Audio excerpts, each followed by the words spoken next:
Section 1. Hi, Tony. Thanks ever so much for coming. You know, we've been asked to organise something for John's farewell. Yeah, sure. It's about time we started working out details. Exactly. We don't want to leave it so late that it's double the work. Right. Do you want me to take notes? Oh, that'd be great, thanks. Right. First thing is, when is the best time to hold it? Well, he leaves on the 24th of December. So what about the 22nd? Yeah, I think that's about right. We want it quite near the time, don't we? Sure. And what about a venue? In college? A hotel? I think a hotel will probably work out rather expensive. And I've been looking at the college dining room. That seems pretty reasonable. Fine. Yeah, why not? And then we ought to be thinking about invitations. Who mustn't we forget to invite? Well, obviously John and his wife. Right. And the director. Uh-huh. The office staff. Yep. And all the teachers and all the students. Anyone else? Faculty heads? No, better draw the line. I don't think it's necessary. Yeah, you're right. I don't mind writing the invitations. When shall we get them out for? Enough time, but not too early. What about the 15th of December? Well, there are exams on the 16th. Better avoid them. 10th? Yeah, that should do it. So, what does that leave? Oh, yes, a present. Would you mind doing that? No, not at all. We usually go around with an envelope during coffee break, don't we? Yeah, coffee break's always the best time. Those people have got their money handy. Yeah, exactly. Do we suggest an amount, or does it seem a bit unfair? No, I think people welcome it. We suggested $6 last time. Is that okay? Yeah, plenty, I would have thought. Which should leave us with about $90. Have you any ideas for presents? Well, I've been having a little think. I thought, he loves music.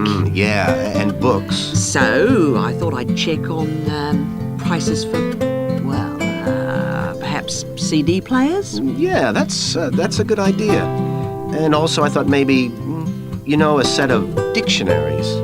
I heard him say he needed a good one.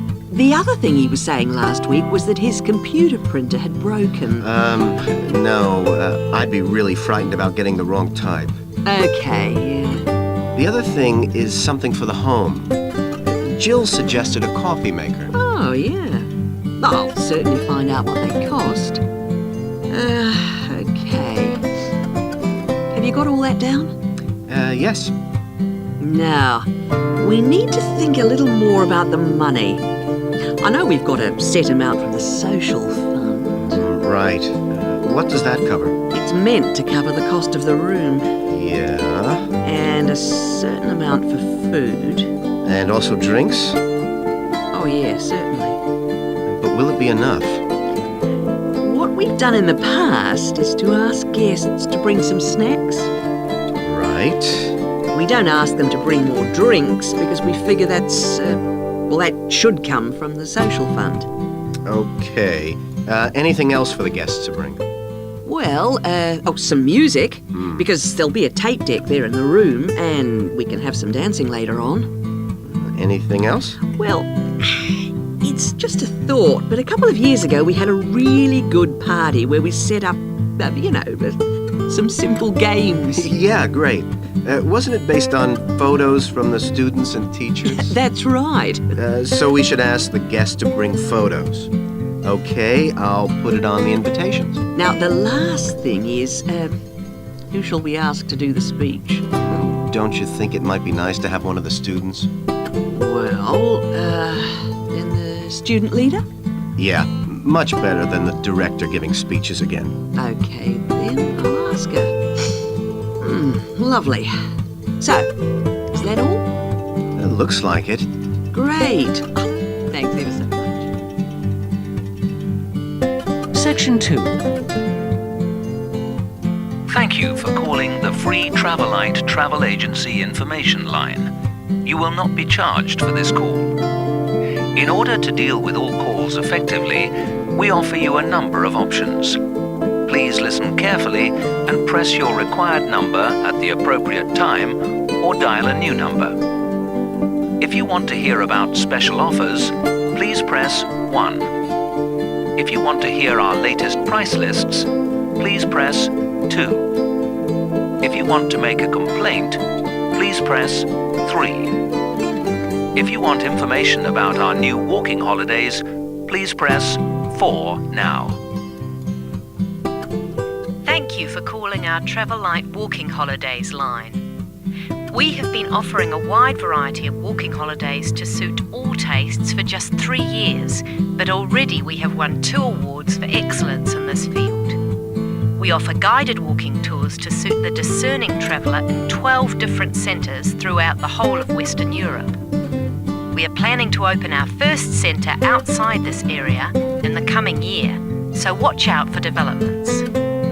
But the pride of Travel Light is the level of guidance and support we offer on our walks.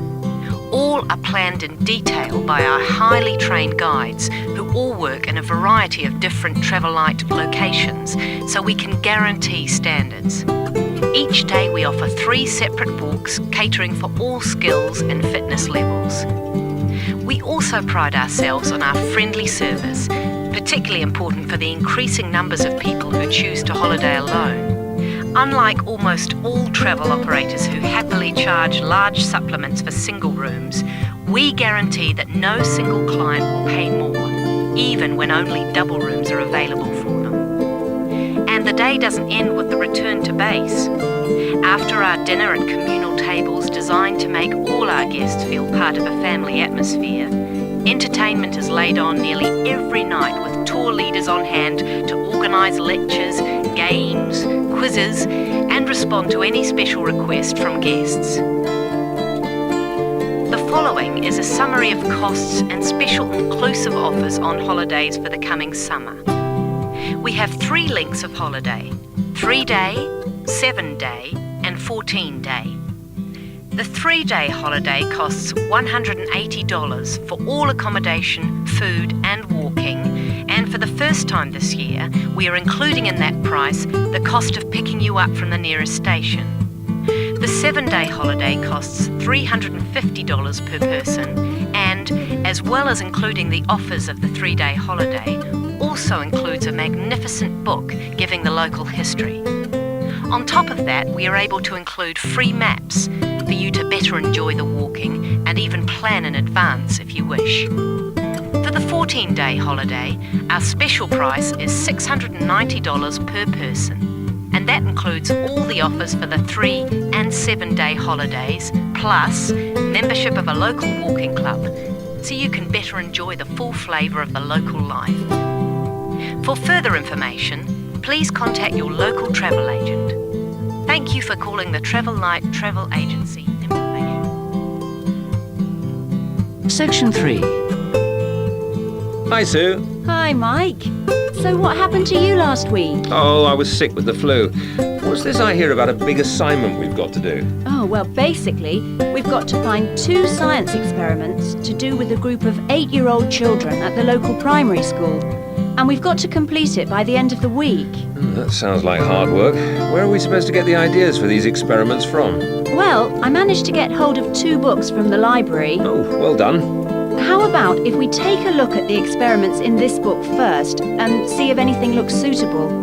I can make notes as we go about equipment and the purpose of the experiments. Okay, let's see. The first experiment is called Make Your Own Hovercraft, which sounds very ambitious. Mind you, you only need 20 balloons and a table. You don't need any special engines or anything like that. What do you do with it all?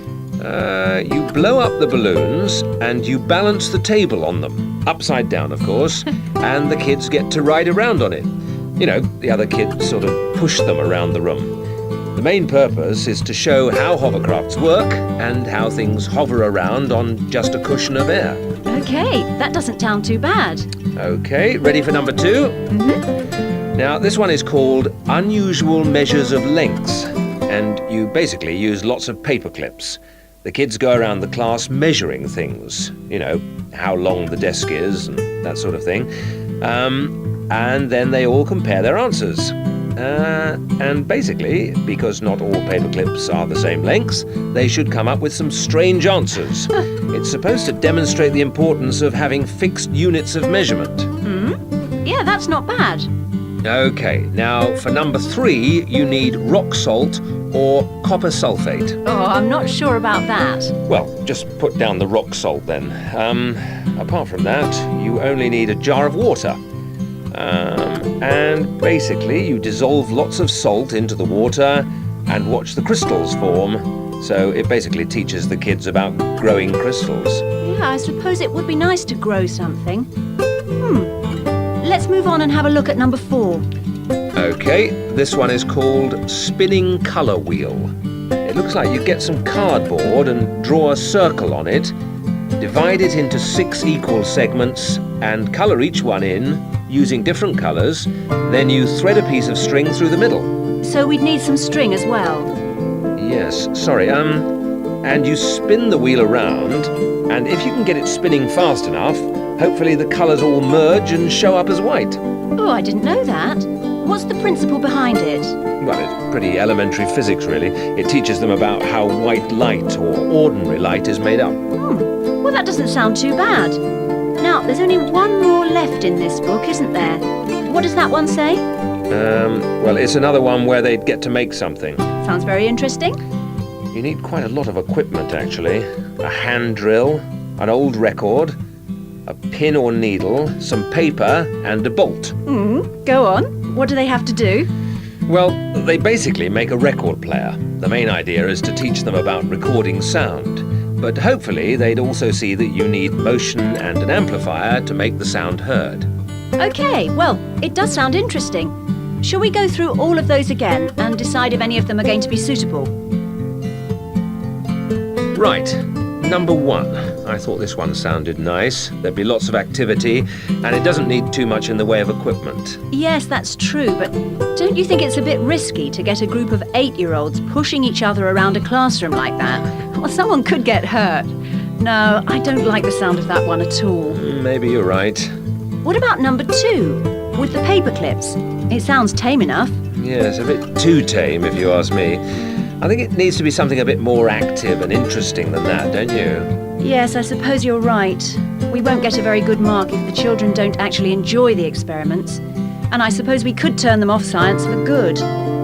Well, what about the next one, number 3? Now, I quite like the idea of this one. Yes, so do I. But I seem to remember when we did it at high school, we had to wait up to a fortnight before we saw any halfway decent results. Oh, yes. Well, that won't be any good then. We'll only see the kids for 1 or 2 hours at the most. Yes, and we have to do the experiments and write up our results within a week. So that one won't do at all. Okay. Well, what did you think of number 4?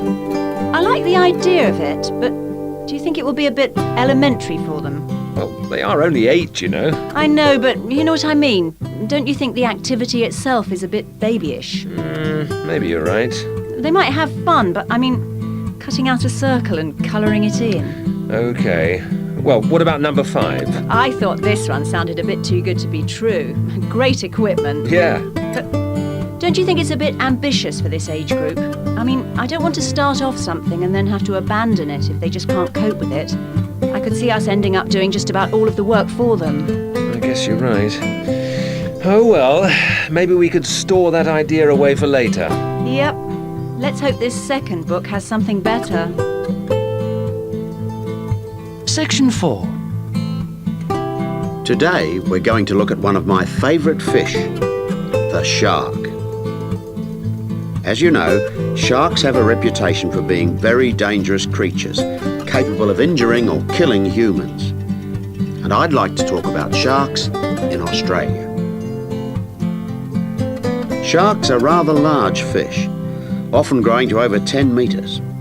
And the longest sharks caught in Australia have reached 16 metres. Sharks vary in weight with size and breed, of course. But the heaviest shark caught in Australia was a white pointer. That weighed 795 kilograms. Quite a size. Sharks have a different structure to most fish. Instead of a skeleton made of bone, they have a tough, elastic skeleton of cartilage. Unlike bone, this firm, pliable material is rather like your nose and allows the shark to bend easily as it swims. The shark's skin isn't covered with scales like other fish. Instead, the skin's covered with barbs, giving it a rough texture like sandpaper. As you know, sharks are very quick swimmers. This is made possible by their fins, one set at the side and another set underneath the body, and the tail also helps the shark move forward quickly.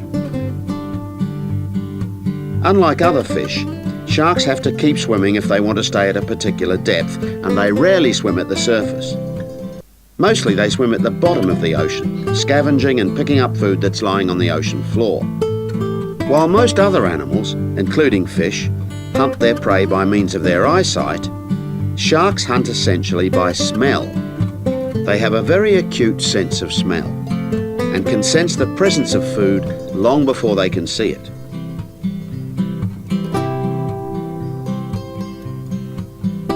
In Australia, where people spend a lot of time at the beach, the government has realised that it must prevent sharks from swimming near its beaches. As a result, they've introduced a beach netting program. Beach netting, or meshing, involves setting large nets parallel to the shore. This means that the nets on New South Wales beaches are set on one day and then lifted and taken out to sea on the next day. When shark netting first began in 1939, only the Sydney metropolitan beaches were meshed. These beaches were chosen because beaches near the city are usually the most crowded with swimmers. 10 years later, in 1949, systematic meshing was extended to include the beaches to the south of Sydney.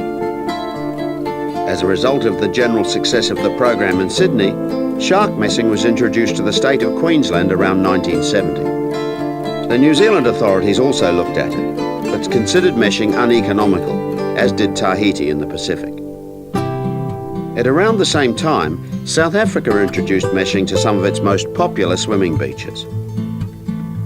When meshing began, approximately 1,500 sharks were caught in the first year. However, this declined in the years that followed, and since that time the average annual catch has been only about 150 a year. The majority of sharks are caught during the warmest months, from November to February, when sharks are most active, and when both the air and the ocean are at their maximum temperature. Despite quite large catches, some people believe that shark meshing is not the best way to catch sharks. It's not that they think sharks are afraid of nets or because they eat holes in them, because neither of these is true.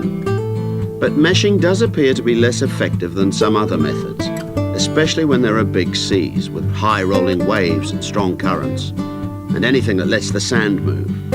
The sand that's holding the nets down. When this moves, the nets will also become less effective.